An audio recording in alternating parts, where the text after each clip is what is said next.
Welcome to this week's live ASX strategy session. Thanks for joining me. Terrific having you with me for another show. Lots of interesting things to go through and talk about today. We've got some movement in the stock markets with a sharp decline and then a rally again in the US. Of course, that flows onto the local market, new all-time highs in gold and some of the other commodities moving around.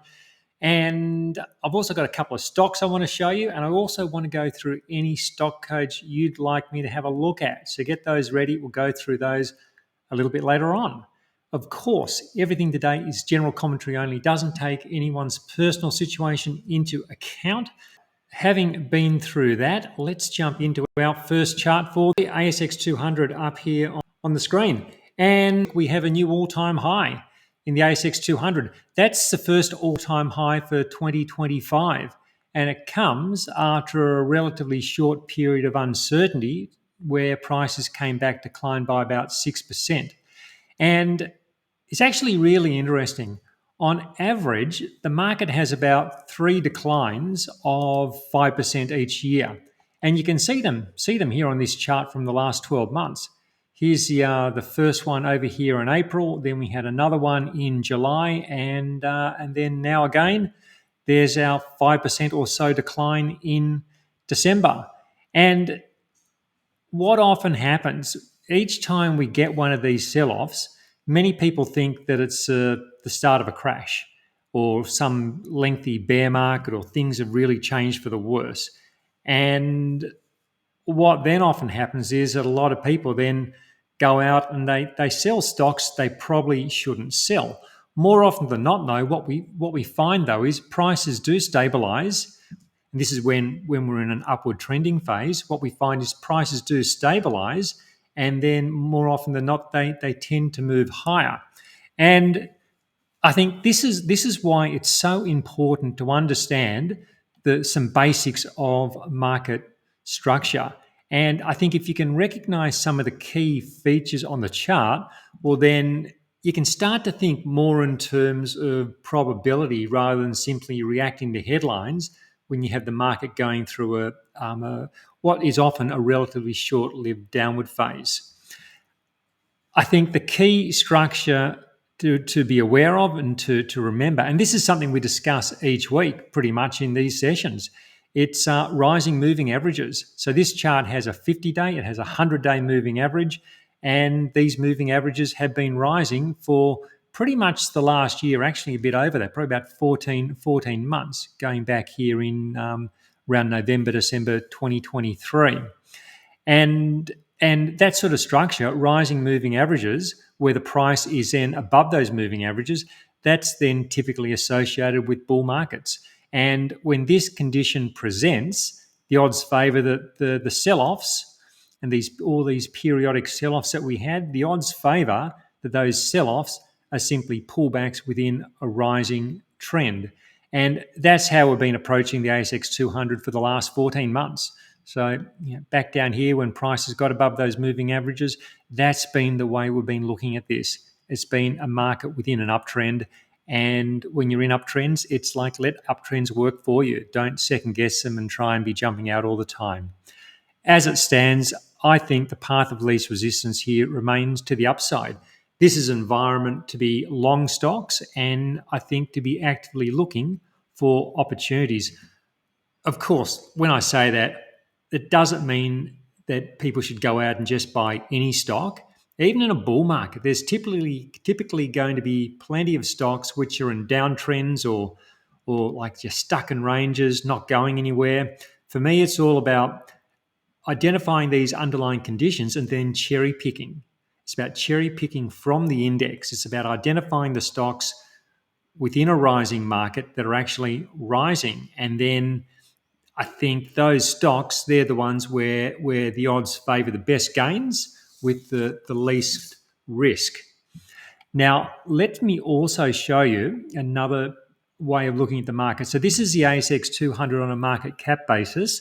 Let's have a look at it on an equal weight basis, because this is also, I think, a really important or a really useful indicator to the market's underlying health. So this has been a positive week. It's been a positive week for the for the equal weight. And I think what this week does, it firms up the bullish trend. We saw the equal weight briefly consolidate through the week, and so just stepping back, we had the strong rally off the January low. Much of this week and the latter part of last week had been consolidating. See this narrow band where prices had been trading, and I think when you get a situation where a market does well at holding on to its recent gains, so the recent gains being the rally, and then it really held on to those gains well, when you see that, that's often a sign that you've got strong buying interest underpinning prices. And the last couple of days, we've seen prices rally again. And where we find the equal weight now is just a fraction below, actually just as I've been recording, just prior to recording, it looks like it's actually just gotten above the October high. So it's made a new high for recent times. You can see this blue line just above the market. That marks the all-time high. Let me just compress this. So I just drew this in this morning, so we had a reference to where the all-time high is. And the ASX 200, as we go to where, is just a smidgen below that all-time high. Looking at the price structure, looking at the price structure, we can see this classic corrective formation just over the last couple of months, and this is from the October high. So what we have, and you probably recognise it already if you've got a bit of a chart eye, it's that classic zigzag shape that we often see during corrective periods. So we get a market will have a strong run, it'll have an initial fall, an attempt to rally which doesn't kick to new highs, and then a secondary decline which often takes out the initial low. And that's what we've had formed in the case of the equal weight. And what's also happened here is prices have held above support at around 1,920. So again, that's a positive sign. We've had a corrective period back to a support, and then we've rallied off it.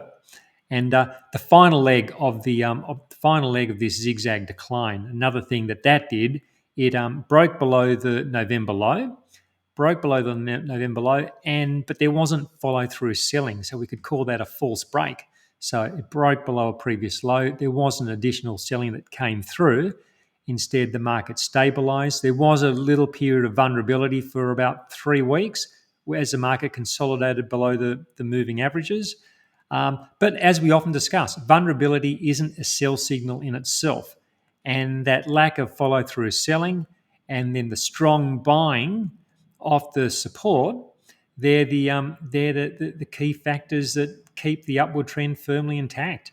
And if we look at this from the October 23 low, I think it's a case of we've got a series of rallies, consolidation, rally, consolidation, and I think we're close to another period of upward trending prices. So I'm actively looking to add stocks to my portfolio, and I bought a couple of stocks this morning, added to my existing long positions. So that's the way I'm approaching this, and of course always using those wide trailing stops to manage risk. Now, if you're getting some value from this, please hit that like button and leave a short comment. Hey, thanks for the video. Just tells YouTube you're watching. YouTube shows other people, and that helps me heaps because if I'm going to make these, I want people to watch them. So yeah, getting it out there on YouTube is a great thing. So whilst you're thinking of it, just click that like button now to get started. Okay, so let's jump to the US market, and then we're going to look at the small caps, both locally and in the US, the commodities, and then any stock codes you have. So first of all, let's go over to the S&P 500, and this has been an eventful few days for the S&P 500. Had a new all-time high on Friday. And then on Monday, that was followed by a swift 2.5% or thereabouts, about 2.5% swing on the Monday. The Nasdaq's price swing was even larger. It was about 4.5% from where it got to on Friday to what happened on Monday, about a 4.5% swing to the downside. And the cause of all this, the concern, of course, was about Chinese AI and the impact it could have on the valuation of US tech stocks. So the big question from my perspective, when I hear all these happening and I see the market movement, the big question from my perspective is whether the sell-off changes the overall chart structure. And you can ask yourself this question when you look at this chart now. Has it changed the overall chart structure? And I think you'll probably come to the same conclusion as myself. The answer is no. What we have is an attention-grabbing headline on Monday. It was the lead story across a whole lot of news services. But headlines aren't typically a great predictor of key turning points. So yes, they can cause some short-term reactions, and we certainly had a short-term reaction, or we certainly had a reaction on Monday, but it usually takes a lot more to change the direction of an established trend. And this trend has been established since back in November 2023. I think it takes more than a headline or a day of news cycle to change these big trends. And the challenge, I think, for a lot of people is that attention-grabbing headlines cause emotional reactions. And that's what happens with us. We see things and we act with an emotional response. And this can be a problem. And I think this is why it really does help to understand your basic price structure and have a rules-based process around how to respond to the price action as it unfolds. So the idea here is we want to take emotion out and replace it with clinical decision makings rather than, I've seen something on the news last night, I better do something tomorrow. So despite the headlines, the S&P 500, it is still above rising moving averages. The 50-day, the 100-day moving averages, they continue to trend higher. Prices above those averages. And if we look at last week's sell-off, what it really did, it really only just came back to near the 50-day moving average. And there's already tentative signs that there's interest in buying the dip. Now, it's not to say there can't be more consolidation and this has to go on to new highs next week. It's entirely possible the market chops sideways for a bit or moves higher sooner rather than later. But at this point, there's no sign that this market has turned down. What I want to go through now was particularly interesting when I saw this price action. That's in the S&P 500 equal weight. So let me just quickly call that up for you. Now, the equal weights, of course, we're looking at a market cap-based index before with the S&P 500. The bigger stock has the most influence. Now we're looking at an equal weight. So the bigger stock and the smaller stock has the same influence in the calculation. So whilst there was a notable sell-off in the S&P 500 on Monday, look what happened to the equal weight. So let me find Monday. Here's Monday right here. And you can see there's not really much movement at all. It's hardly a headline making news story if you're looking at the equal weight. And when you also just looking at Monday's price action, like it's barely moved. I think this is a sign that the broader market's health continues to improve, rather than looking at the headline saying, well, look, we better get out. Stocks are falling.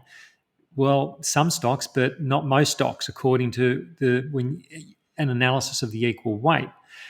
So why did the S&P 500 and the NASDAQ sell off so much? Well, it's largely due to one stock. So, and that one stock happens to be, let me just call it up. I'll call it up over here. That one stock happens to be NVIDIA.